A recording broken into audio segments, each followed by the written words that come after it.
Hello everyone. आज की videos में जो टॉपिक डिस्कस करेंगे वो कुछ इस प्रकार है। लास्ट वीडियोस में मैंने मेल के बारे में आप सभी लोगों को बताया। अच्छा, वीडियोस में मैं एक चीज़ और कंफर्म करा दे रहा हूँ कि सबसे पहली बात कि ये वीडियोस जो प्राइवेट वीडियोस कैटेगरी में था और इसमें मैंने आप लोगों को बोला था कि आप अपने अपनी ईमेल आईडी दीजिएगा। तो इस वजह से जितना रिस्पॉन्सिबिलिटी हमारा बनता है तो आपका भी रिस्पॉन्सिबिलिटी यही है कि आप उसको टाइमली देखें, ठीक है? क्योंकि आपकी क्वेरी वगैरह रहेगा और आपको समझ में जैसे भी आता है तो आप बिल्कुल हमको बताइएगा, ठीक है? इसमें से करीब 3-4 लोग ऐसे बता रहे थे जिनको वीडियोस दिख नहीं रहे, तो वो बात बता दूं क्योंकि आपकी ईमेल आईडी को हम जब उसमें रजिस्टर कराते हैं तभी आपको वीडियो दिखता है। लेकिन अभी कई लोग कह रहे हैं कि सर वीडियोस पब्लिक ही रहने दीजिए, सबको फ़ायदा मिलेगा, कभी भी और टाइम भी देख सकते हैं। वैसे अगर आपकी ईमेल आईडी को मैंने शेयर कर रखा है तो वो आप कभी भी देख सकते हैं, लेकिन फिर भी मैं आज से वीडियोस पब्लिक ही कर रहा हूँ, ठीक है? और जितने भी स्टूडेंट्स हैं उनको दिख जाएगा 1 बाय 1। बस ये कि इसमें जल्दबाजी की वजह से मुझे एडिट नहीं कर पा रहा हूँ किसी भी वीडियोस में। एडिट का मतलब थोड़ा सा टाइटल वगैरह और भी बहुत सारी चीज़ें, लेकिन ये कि मैं टाइमली उसकी इंफॉर्मेशन और कुछ ना कुछ चीज़ें चेंज करता रहूँगा आफ्टर अपलोडिंग के बाद भी, ठीक है? और किसी भी वीडियोस में थंबनेल भी नहीं है क्योंकि मोस्टली आपको टॉपिक कवर कराना है इस वजह से। और हाँ, वीडियोस में अगर किसी को ये कंफ्यूज हुआ कि कौन सा वीडियो किस टॉपिक पे बना है, कौन सी टॉपिक कवर्ड है, तो उसकी टेंशन ना लीजिए। डिस्क्रिप्शन में कुछ इन्फॉर्मेशन है, लेकिन मैं हर वीडियोस का आज से अभी लास्ट जो 2 वीडियोस हैं और आज का वीडियो, इनका कौन कौन सी टॉपिक पे डिस्कस किया है उसको मैं डिस्क्रिप्शन में डाल दूंगा, ठीक है? उसको आप देख लीजिएगा। तो शुरू करते आज की जो टॉपिक है, जो हमारा ईमेल ही चल रहा था। सभी लोग ध्यान से समझिएगा, ठीक है? जो टॉपिक हमारा चल रहा था ईमेल का, ईमेल में एक फीचर है सर्चिंग का, सर्चिंग ईमेल्स। अब सर्चिंग ईमेल्स का मतलब ये होता है कि ईमेल आईडी को ओपन करने के बाद, जैसे मैंने कल के वीडियोस में बोला था कि ईमेल की पूरे ऐप में या ईमेल की वेबसाइट की जो पेज है हमारे कंप्यूटर में और मोबाइल में जो ऐप है उसमें अलग अलग फोल्डर है, इनबॉक्स, आउटबॉक्स, ड्राफ्ट, ट्रश, है ना? तो उसी तरीके से सर्चिंग ईमेल्स का भी एक ऑप्शन होता है। जैसे कौन सा मेल किस डेट को आपके पास आया है, मतलब पार्टिकुलर सर्च में आप वो कुछ भी आप लिख के उसको सर्च करा सकते हैं। जैसे मान लीजिए बहुत साल भर पहले आपने किसी को कोई डॉक्यूमेंट सेंड किया था, लेकिन आपको डॉक्यूमेंट याद है या फिर बंदे का नाम सिर्फ याद है, कौन सी डेट में सेंड किया था, क्या क्या सेंड किया था, ये सब नहीं याद है, तो अब सीधी उसका नाम लिखेंगे या उसके ईमेल आईडी लिख देंगे तो वो आ जाएगा। तो सर्चिंग मेल पे हमारे पास वो फैसिलिटी अवेलेबल होता है जैसे हम लोग गूगल में सर्च करते हैं। अब जैसे आपको एक एग्जांपल देते हैं, मान लीजिए किसी गवर्नमेंट या प्राइवेट सेक्टर में कंप्यूटर ऑपरेटर का जॉब निकला। अब डिपार्टमेंट का नाम हम जैसे बना दे रहे हैं कि UPSSC का वेबसाइट है, ठीक है? UPSSC का मंत्रालय है, Uttar Pradesh service selection commission करके ऐसे हैं, subordinate, Uttar Pradesh subordinate service selection commission. तो उसी डिपार्टमेंट में कंप्यूटर ऑपरेटर का पोस्ट निकला है और अलग अलग पूरा डिटेल्स है जो कि वेबसाइट में है। अब इत्तेफाक से मान लीजिए आपको वेबसाइट नहीं पता, तो आप गूगल के पास कुछ भी इंफॉर्मेशन उससे रिलेटेड अगर थोड़ा बहुत भी लिख देंगे तो गूगल उसको ढूंढ के आपको सर्च करके दिखाएगा। जैसे आपने डाला computer operator job in government sector, computer operator job in 2021, computer operator job in UP, ठीक है? ऐसे सर्च करने की तरीका है। तो इसमें ऑल ओवर वही वेबसाइट ओपन होगा। तो उसी तरीके से ईमेल में जो सर्चिंग वाला ऑप्शन है उसमें भी ऐसे तमाम इंफॉर्मेशन है। आप चाहे तो किसी भी पर्सन का, जिसको भी आपने मेल किया या जिसका भी मेल आया है, उसका ईमेल आईडी, उसका नाम, या मेल पे जो भी उसने वर्ड लिखा, मैटर लिखा, उससे रिलेटेड कोई चीज़। अब जैसे आपको पता है कि आपके पास पैन कार्ड, आपने पूरे ईमेल आईडी में पैन कार्ड आपने सेंड किया है, लेकिन कहीं से पैन कार्ड किसी का आया नहीं, और आपको इतना याद है कि पैन कार्ड का मैंने सब्जेक्ट में पैन कार्ड लिख दिया था, तो जाहिर सी बात है आप अगर सर्चिंग में जो मेल की सर्चिंग ऑप्शन है उसमें अगर आप पैन कार्ड लिखते हैं तो सीधा वही खुलेगा, अगर, क्योंकि वो चूंकि अकेला है। लेकिन अगर एक साथ बहुत सारी है तब भी आएगा, बस ये है कि आपको ढूंढना पड़ेगा। तो कुल मिला के गूगल की सर्च ऑप्शन में हम लोगों को जैसे प्रोवाइड होती है सर्विसेज किसी भी पर्टिकुलर चीज को सर्च करने का, उसी तरीके से गूगल की जो ईमेल की सर्विस है, ईमेल सर्च का ऑप्शन है, उसमें भी बिल्कुल ऐसे काम करता है। क्योंकि मल्टीपल ऑप्शन में यही सब सवाल घुमा फिरा के पूछा जाता है कि ईमेल सर्चिंग क्या है, ईमेल सर्चिंग किस किस तरीके से किया जाता है। ठीक है, लगता है कि आप लोग समझ गए होंगे मेरा एग्जांपल के जरिए। नेक्स्ट पॉइंट में आगे बढ़ता हूँ। नेक्स्ट है attaching files with Gmail, email. ठीक है, हम जीमेल इसलिए बोल रहे हैं, जीमेल का सबसे ज़्यादा यूज़ है।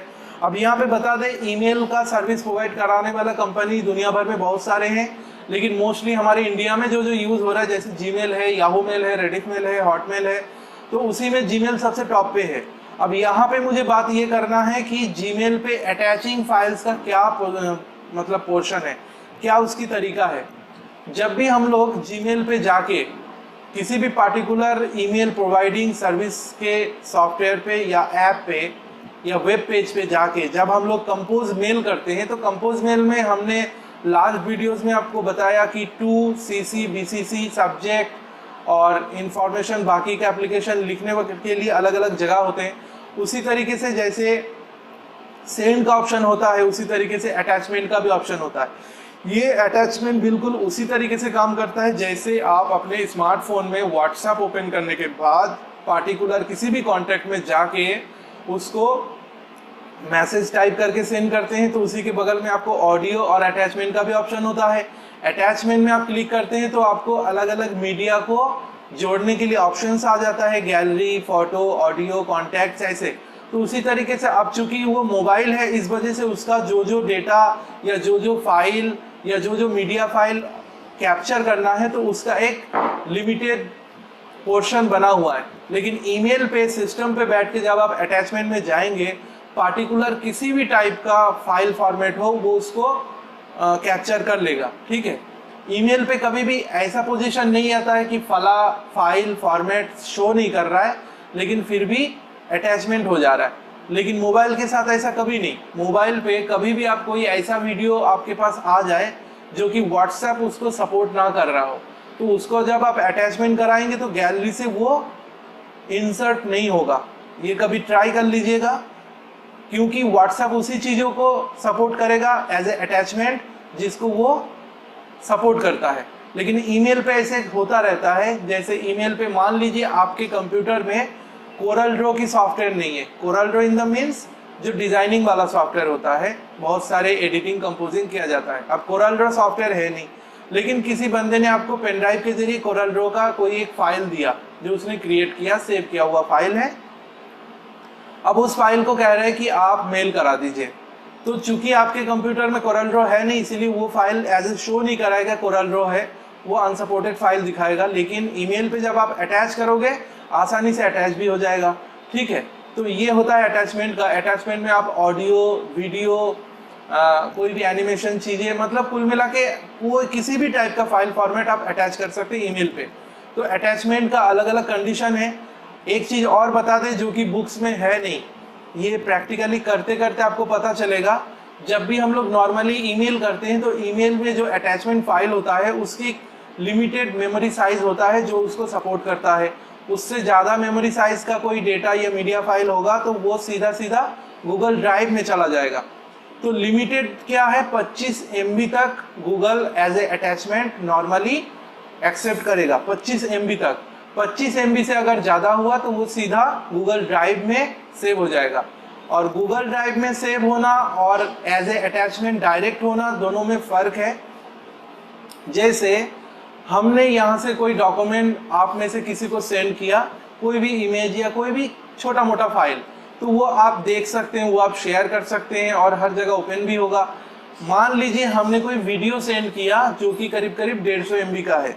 150 MB का वीडियो आप में से किसी एक को सेंड किया, ठीक है, तो हो सकता है कि वो फाइल सिर्फ आप ही को दिखे, क्योंकि वो डायरेक्ट अटैचमेंट तो होगा लेकिन डायरेक्टली नहीं रहेगा। वो गूगल ड्राइव में सेव होकर एक लिंक बन जाएगा और उस लिंक को शेयरेबल करना पड़ेगा, तभी कोई देख पाएगा। इसीलिए गूगल ड्राइव में जो भी बड़े फाइल होते हैं वो तो सेव तो होते ही हैं, लेकिन अदर से उसको शेयर वाला ऑप्शन क्लिक करना पड़ता है, अलाउ करना पड़ता है। जैसे अभी मैं वीडियोस जो अपलोड कर रहा हूँ 2 दिन से, इसको मैं जब तक आपकी ईमेल आईडी से शेयर ना कर दूं तब तक आप देख नहीं सकते। आप में से सभी ने देखा होगा, शुरू में मैंने ईमेल आईडी डालना ही हम भूल गए थे तो वीडियो नहीं शो हो रहा था। आसिफ ने तो स्क्रीनशॉट भेज दिया था, है ना। तो क्योंकि प्राइवेट वीडियो कभी बनाया नहीं गया, और प्राइवेट वीडियो मोस्टली कौन लोग बनाते हैं, जैसे कोई कोचिंग संस्थान और एजुकेशनल पर्पस में यूज होता है, लेकिन पेड सर्विसेज में। पेड सर्विसेज मतलब जैसे आप फीस दे रहे हैं, पढ़ रहे हैं, तो वीडियो सिर्फ आपके लिए अवेलेबल है, सबके लिए नहीं। इस वजह से ऐसे बनाए जाते हैं। बस उसमें थोड़ा सा काम ये बढ़ जाता है कि पार्टिकुलर हर रोज आपको ईमेल आईडी उसमें ऐड करना पड़ेगा शेयर करके, तभी बंदे देख पाएंगे। अब जैसे मान लीजिए अगर हमारे पास 150-200 बच्चे होते और ऐसी प्राइवेट वीडियोस होता तो मुझे ईमेल आईडी अटैच करने में आधा घंटे से ज़्यादा लग जाता, और सबका ईमेल आईडी हमारे पास नोट डाउन होना होता। ठीक है, किसी भी ईमेल आईडी में कोई भी एरर होता तो वो वीडियो नहीं देख पाता। तो कुल मिला के अटैचमेंट वाले ऑप्शन तो समझ गए होंगे। मैं आगे का पॉइंट डिस्कस करता हूँ। आगे का पॉइंट है ईमेल सिग्नेचर।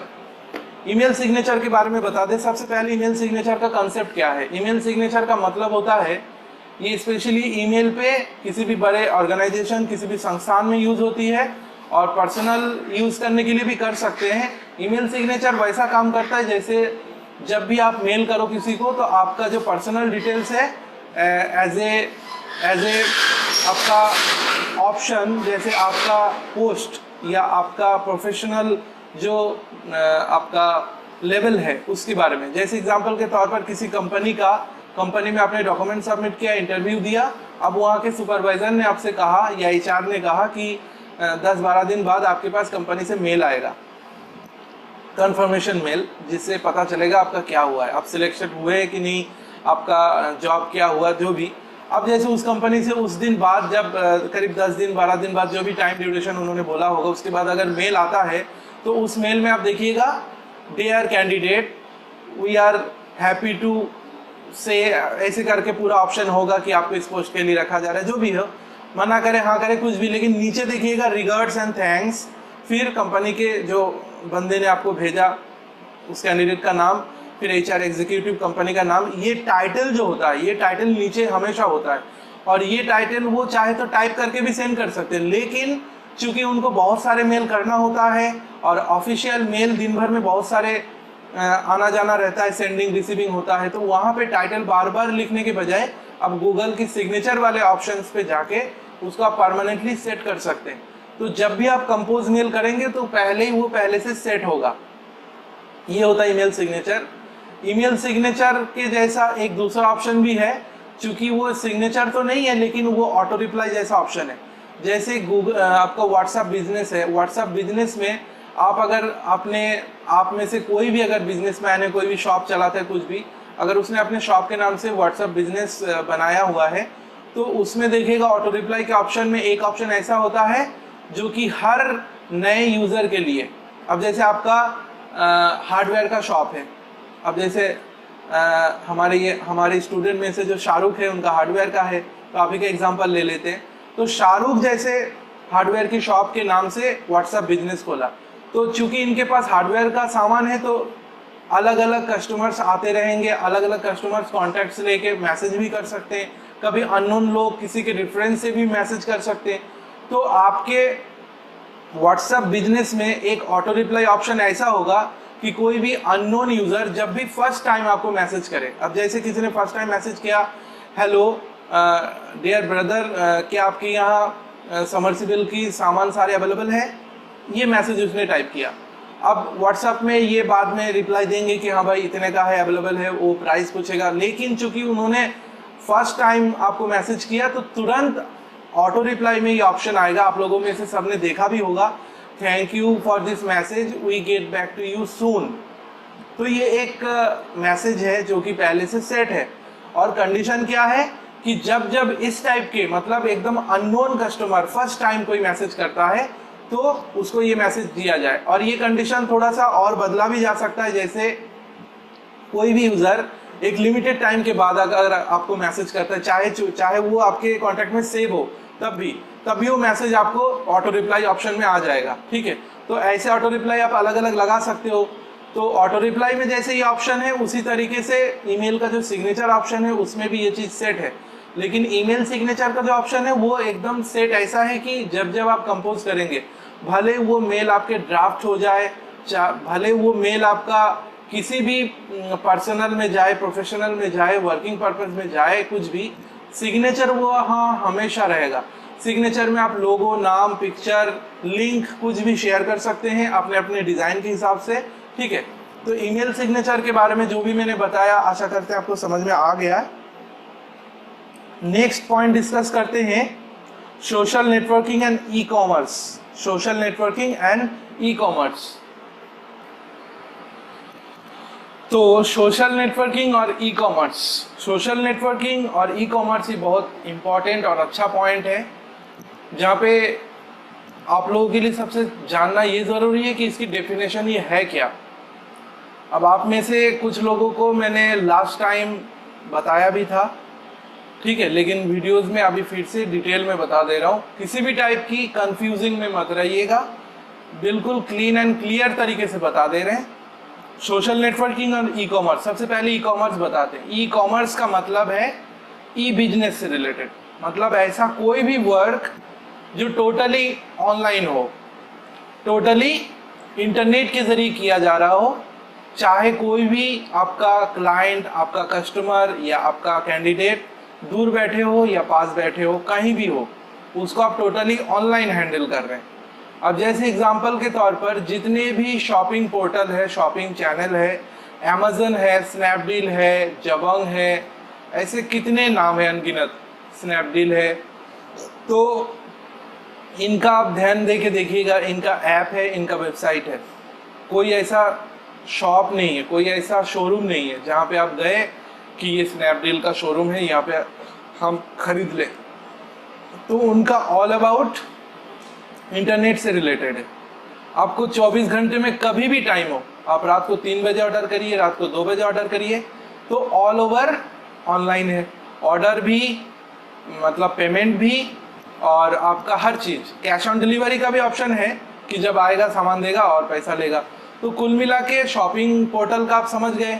यही सेम चीज़ एजुकेशन में भी आ चुका है। अब जैसे इसी कोविड सिचुएशन में हम आप लोगों को ऑनलाइन पढ़ा रहे हैं, यही पढ़ाने वाला काम जो यहाँ होना चाहिए था, ये आपका वीडियोस के जरिए हो रहा है ना। तो ये भी आपका डिजिटल एजुकेशन इसी कैटेगरी में आता है। तो यहाँ पे एजुकेशन को ई कॉमर्स में नहीं जोड़ रहे हैं, लेकिन ई कॉमर्स में मोस्टली बिजनेस को थोड़ा सा बढ़ा चढ़ा कर रखा जाता है, क्योंकि जितने भी ऑल ओवर वर्ल्ड में बिजनेस है टोटली ई कॉमर्स कैटेगरी में जितने जितने आते हैं। हालांकि बाहर भी दुकानें हैं, सब कुछ है, लेकिन ऑनलाइन जो है, अब जैसे इस कैटेगरी में वो लोग भी आ जाते हैं, जैसे कोई ऐसा शोरूम वाला है जो कि बाहरी तौर पर भी डायरेक्ट कस्टमर आते हैं, सेल कर रहे हैं, परचेज कर रहे हैं, और ऑनलाइन भी कर रहे हैं, और मतलब ऑनलाइन ऑफलाइन दोनों कर रहे हैं। और कुछ इसमें से गिने चुने हैं जो ओनली फॉर ऑनलाइन कर रहे हैं, जैसे मैंने एग्जांपल दिया। तो ई कॉमर्स का ये डेफिनेशन होता है जो कि टोटल बिजनेस ऑनलाइन किया जा रहा हो, वो ई कॉमर्स कैटेगरी में आता है। ठीक है, और सोशल नेटवर्किंग मैंने फर्स्ट वीडियोस में बताया था। सोशल नेटवर्किंग मतलब, सोशल मतलब समाज, और नेटवर्किंग मतलब एक पूरा संचार का जाल, एक कम्युनिकेशन पोर्टल, मतलब एक ऐसा जगह जहाँ पे सामाजिक जुड़ाव होता है। अब जैसे आपका ट्विटर है, फेसबुक है, व्हाट्सएप है।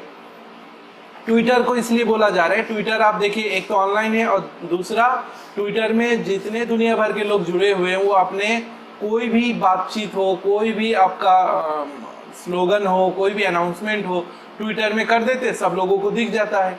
व्हाट्सएप भी कुछ इसी तारीफ का है, लेकिन फेसबुक, व्हाट्सएप और ट्विटर, इन सब में थोड़ा बहुत कुछ चेंजिंग है, लेकिन ओवरऑल सारे के सारे सोशल नेटवर्किंग ही है। क्योंकि आप एक जगह पे बैठ के किसी भी पार्टिकुलर इंसान के साथ कांटेक्ट कर सकते हैं, उससे बात कर सकते हैं, है ना। इसीलिए सोशल नेटवर्किंग को ये सारे चीज़ें रखा गया। अब सोशल नेटवर्किंग में कभी भी ये मत समझिएगा कि मोबाइल पे जो जो चला रहे सिर्फ वही सोशल मीडिया है। आपको हमेशा याद होना चाहिए जितने भी ऐप है उसके वेबसाइट भी होते हैं। अब जैसे फेसबुक है, ऐप भी है, वेबसाइट भी है, ट्विटर है, ऐप है, वेबसाइट भी है, आप अपने सिस्टम पे भी ओपन कर सकते हैं।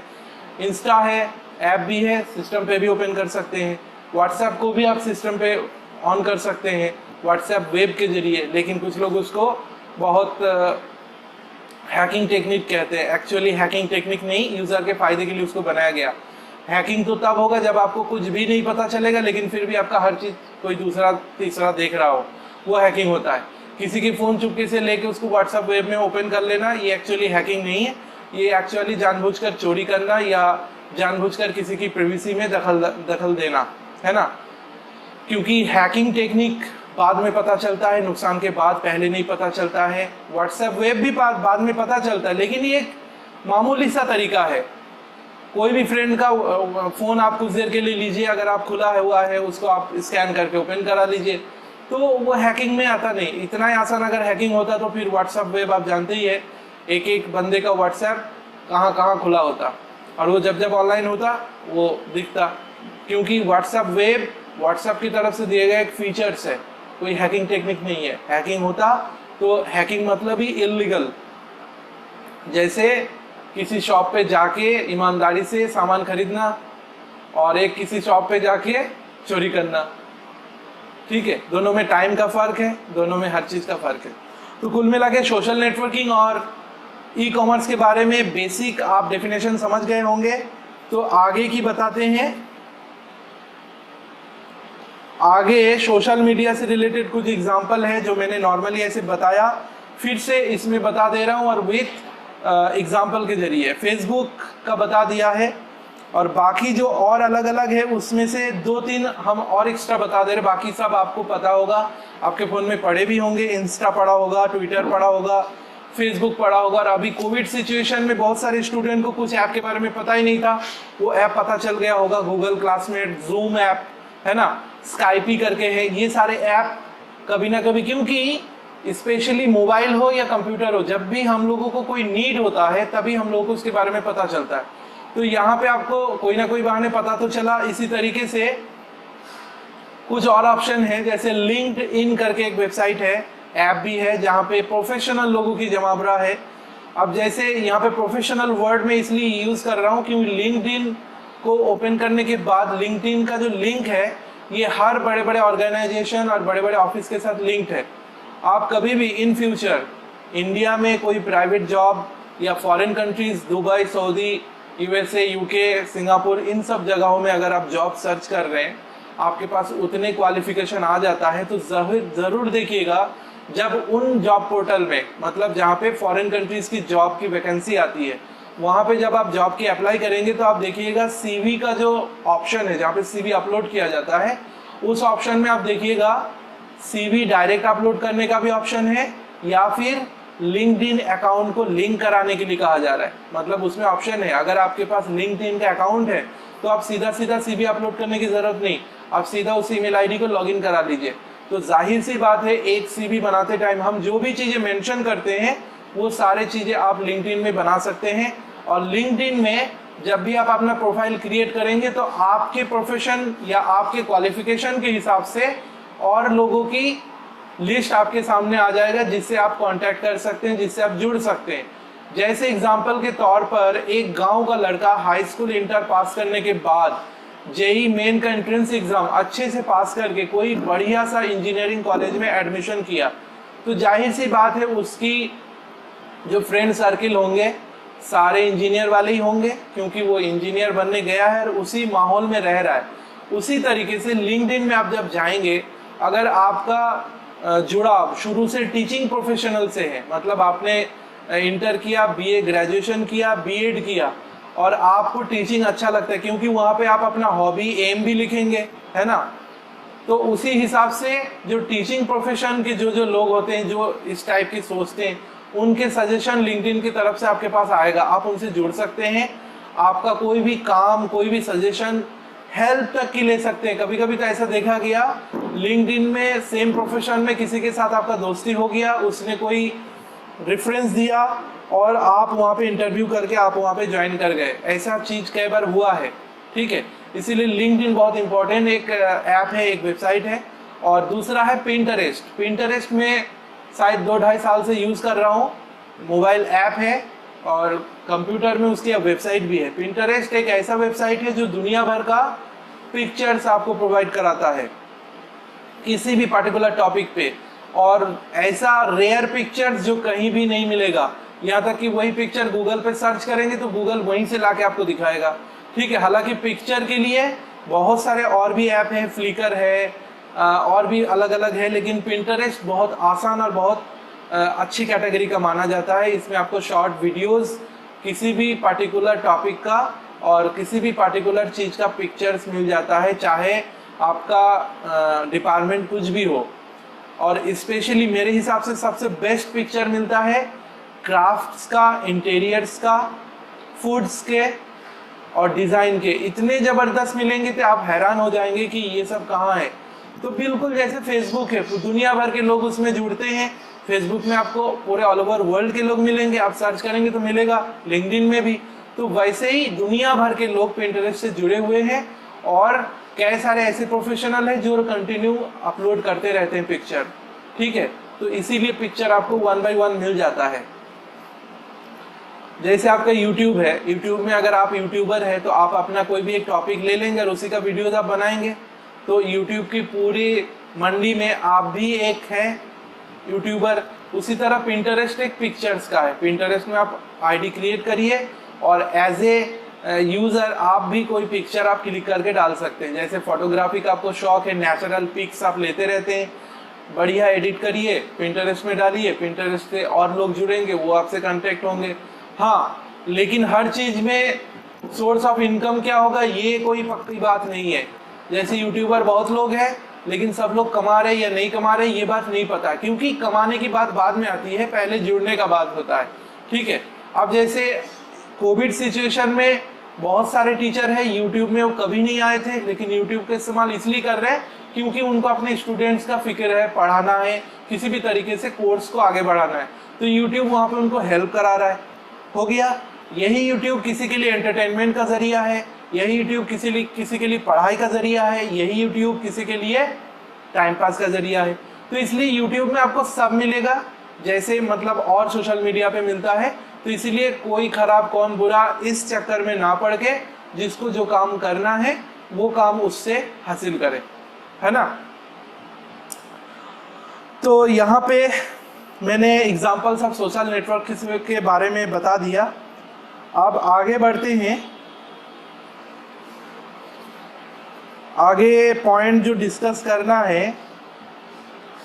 और हाँ, यहाँ पे एक चीज़ और बता दें, जो भी सोशल मीडिया के एप्लीकेशंस मैंने बताया, वेबसाइट्स, लिंक्डइन, पिंटरेस्ट, इसको बेसिकली आप मोबाइल से ही पहले चेक करके देख लीजिए, बहुत सही है और इसमें जुड़े रहने का भी फ़ायदा है। अगर आपको फोटोग्राफी, पिक्चर्स कलेक्ट करने का या पिक्चर्स लेने का शौक़ है, पिंटरेस्ट आपके लिए एक बेहतर माध्यम है।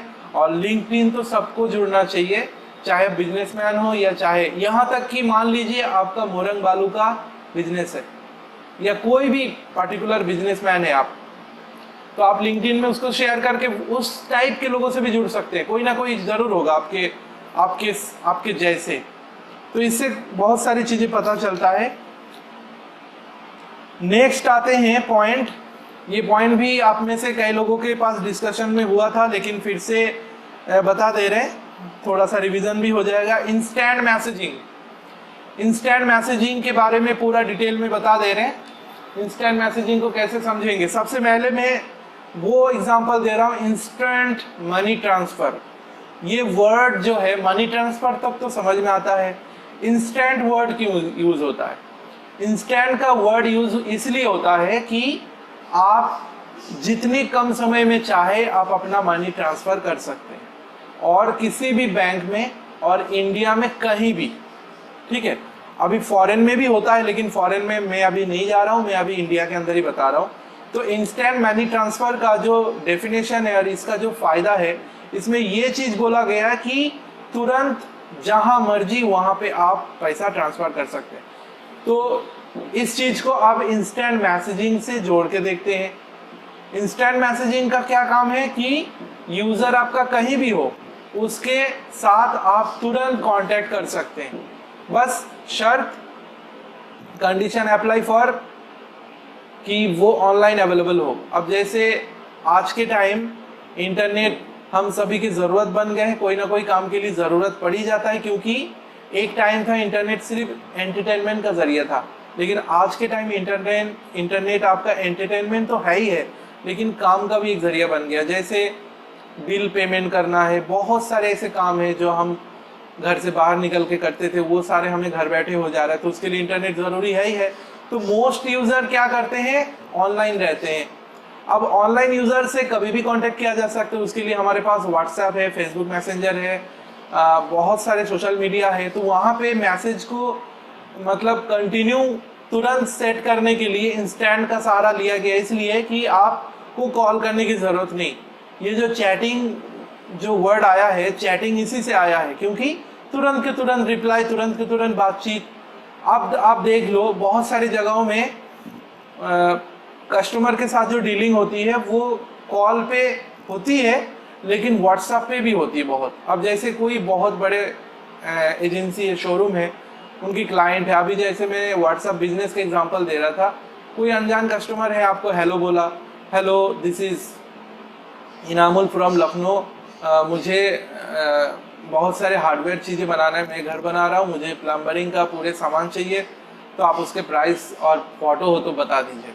तो अब वहाँ पे फटाफट, अब चूँकि कस्टमर है, और कस्टमर आपको पता ही होगा, कस्टमर के साथ आप जितना जल्दी कांटेक्ट बनाएंगे उतना जल्दी आपका काम होने का चांसेस बढ़ जाता है, या कस्टमर को आप जितना जल्दी सेटिस्फाई कर देंगे तो तुरंत तुरंत फोटो, प्राइस वगैरह लिस्ट आप भेज देते हैं।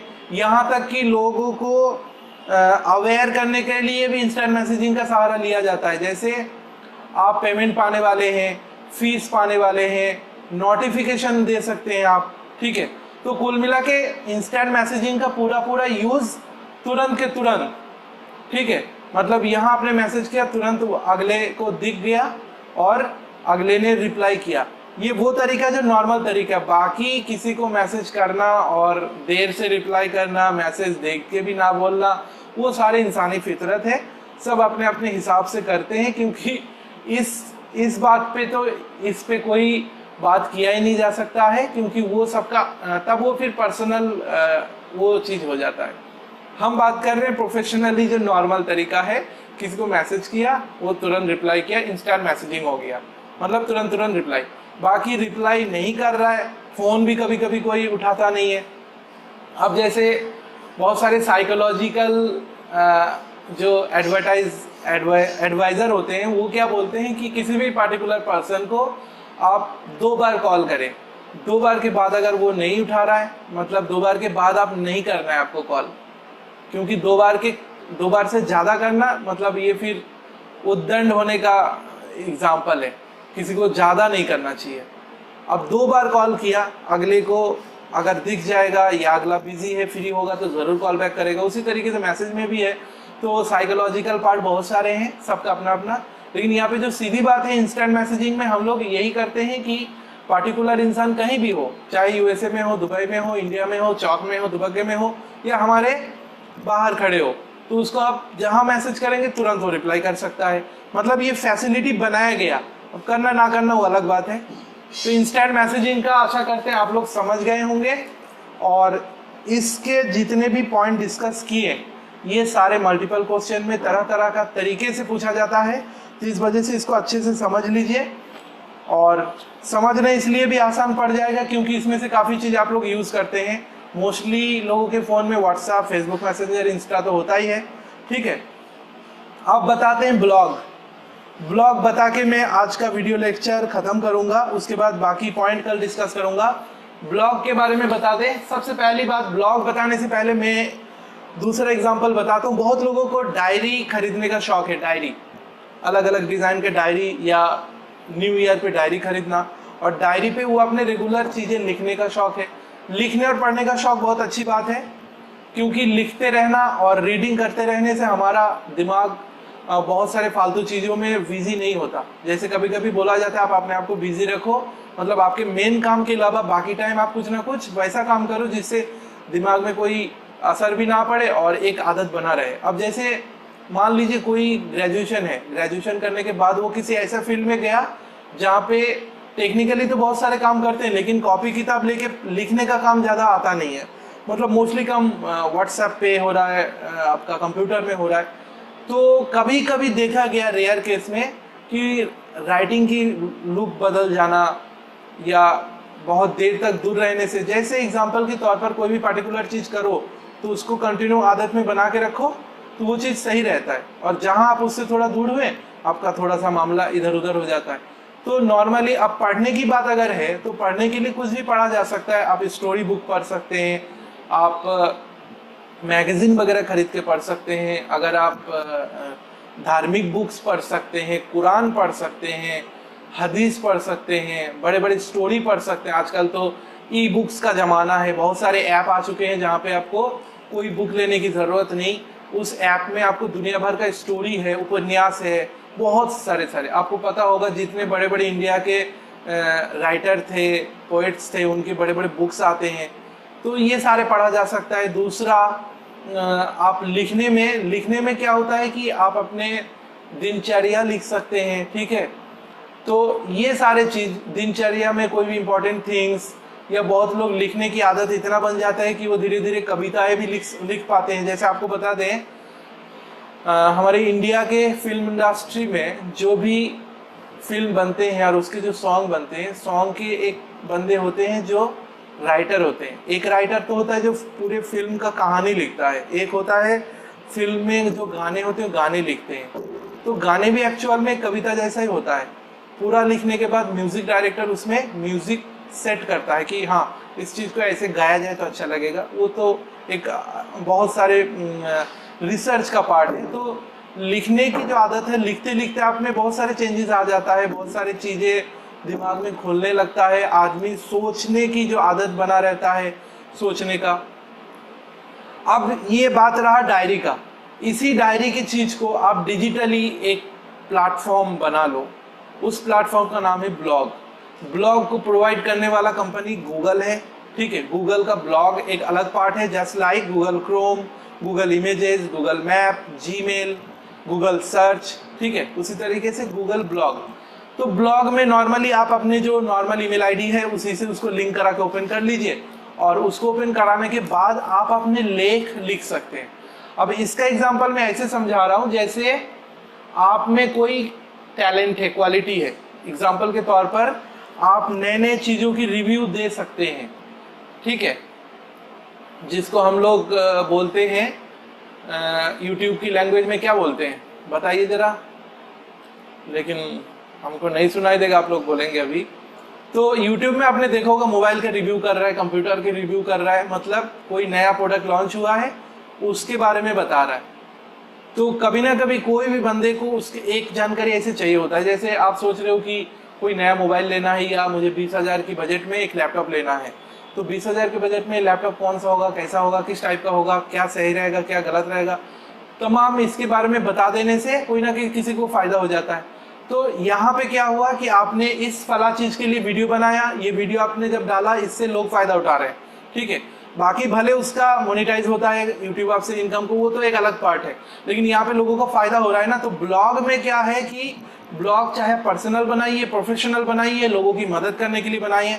अगर आपको लगता है कि हाँ हमारे लेख की तरह, हमारे इन्फॉर्मेशन की तरह कोई भी पर्टिकुलर चीज़ हमको पता है, हमको दूसरों तक पहुँचाना चाहिए, यहाँ पे न्यूज़ नहीं फैलाने की बात कर रहा हूँ, ठीक है, क्योंकि ब्लॉग में मोस्टली ऐसे चीज़ें डालते हैं जो परमानेंटली सबको फ़ायदा पहुँचाए धीरे धीरे। जैसे एग्जांपल के तौर पर आप मैथ्स के टीचर है या फिजिक्स पढ़ाते हैं, आप चाहे तो फिजिक्स के बारे में अच्छी इंपॉर्टेंट चीज़ जो भी आपका लेक्चर हो, जो भी आपके नोट्स हो, आप ब्लॉग पे डाल सकते हैं। जो भी हाई स्कूल इंटर के बच्चे हैं उसी ब्लॉग से पढ़ सकते हैं, देख सकते हैं, तो फ़ायदा तो पहुँच ही रहा है। तो जैसे यूट्यूब में वीडियोज़ के ज़रिए लोग मदद कर रहे हैं, फ़ायदा कर रहे हैं, इंफॉर्मेशन शेयर कर रहे हैं, और इंफॉर्मेशन एक ऐसा चीज़ है, नॉलेज शेयर करने से बढ़ता है, घटता नहीं है। तो उसके ज़रिए कुछ भी हो सकता है। तो वैसा ही ब्लॉग आप बनाइए। ब्लॉग में आप अगर आप कविता वगैरह आप लिख लेते हैं, लेख आर्टिकल्स लिख लेते हैं, तो ये सारे चीज़ें ब्लॉग कैटेगरी में आता है। ब्लॉग बहुत लोग लिखते हैं, तो ब्लॉग के बारे में आप सभी लोग ट्राई कर सकते हैं। अगर आपको लिखने की शौक है और ब्लॉग को लिखते टाइम उसमें वो सारी चीज़ें यूज़ आप कर सकते हैं, एनिमेशन, इमेजेस, पिक्चर्स, कुछ भी डायरेक्ट टाइपिंग करके लिख सकते हैं। बस ये कि लोग उसको जैसे जैसे पढ़ेंगे उसी तरीके से आपका रेटिंग्स बढ़ेगा, और वो रेटिंग एक टाइम ऐसे पहुंचेगा जहाँ पे जैसे यूट्यूबर को चैनल मोनेटाइज होने के बाद उसको पेमेंट मिलती है, वैसे आपके ब्लॉग के लिए भी आपको मिलेगा। बस इसके लिए ज़रूरी है कि आपकी लेख बहुत ज़्यादा स्पेशल होना चाहिए। ठीक है, तो आशा करते हैं गूगल की जो ब्लॉग के बारे में मैंने बताया आपको समझ में आया, और इस वीडियो में बताया गया सारे लेक्चर, सारे पॉइंट्स के बारे में कोई भी व्यू हो और कोई भी क्वेश्चन हो, आप बिल्कुल मुझे डायरेक्ट मैसेज कर सकते हैं। और डिस्क्रिप्शन में मैं इंफॉर्मेशन डाल दूंगा जिस भी टॉपिक से डिस्कस हो रहा है, क्योंकि कभी कभी पूरा वीडियो देखने के बाद पता चलता है, क्योंकि फिलहाल मैं वीडियोस में कोई भी एडिट नहीं कर रहा हूँ। टाइटल में मैंने सिर्फ ई क्लासेस और एक कोड नंबर के साथ और डेट के साथ डाल रहा हूँ, तो डायरेक्टली आपको सिर्फ पहले नहीं पता चल जाता है कि इस वीडियोस में कौन सी टॉपिक दिया। तो इस वजह से मैं बाकी जो 2 वीडियोस मैंने डाला और आज का वीडियोस, इसमें मैं डिस्क्रिप्शन में डाल दूंगा कि इसमें कौन कौन सी टॉपिक कवर्ड है, तो इससे आपको समझने में आसानी होगा। और आशा करते हैं आज की वीडियोस में बताया गया सारी चीज़ें आपको समझ में आ गया, और कई बार अच्छे से समझने के लिए 1 बार से ज़्यादा 2 बार 3 बार आप देखते रहें। इससे आपका थ्योरी नॉलेज और आपका जो मल्टीपल क्वेश्चंस के पेपर हो तो उसका प्रिपरेशन हो जाएगी। ठीक है, मिलते हैं नेक्स्ट वीडियोस में, बाय।